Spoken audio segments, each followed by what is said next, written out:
On July 18, I decided to start a little bit of a science experiment. I'm still a science teacher at heart, and so I like to do the off and on experiment. So what I did is I tilled with my rototiller on the tractor. I tilled this field to make sure that I could keep all the dandelions and other weeds at bay, make it easier for my fall work. And after a period of 3 days, I created 8 rows here in this section of that field, and in it I planted 2 rows of white navy beans. Then I have 2 rows of kidney beans, and I have 3 rows of black beans and 1 last row of peas. So on July 20th, yesterday, I finished it and I started watering. And of course this morning I also did a little bit of watering to make sure that the beans have a chance to germinate.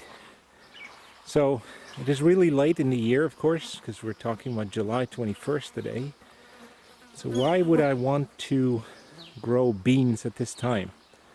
Well, the experiment that I'm trying to do is, if, God forbid, you would have a nasty spring, early summer snowstorm, maybe going into hail,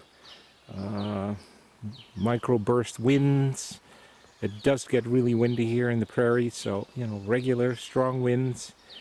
But anything that really could basically damage your crops, what could you grow still starting basically at the end of July and still be able to harvest in 2 months?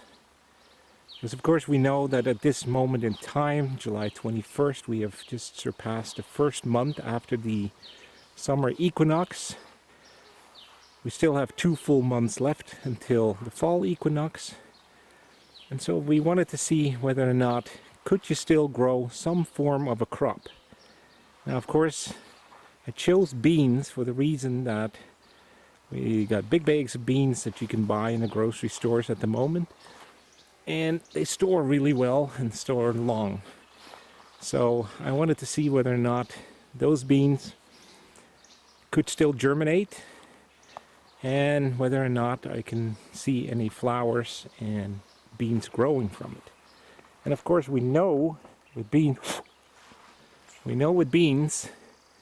that they self-pollinate, so you don't require any bees or insects to be there for their growth. So that's my experiment for July, and I'm really hoping that I can be successful with it.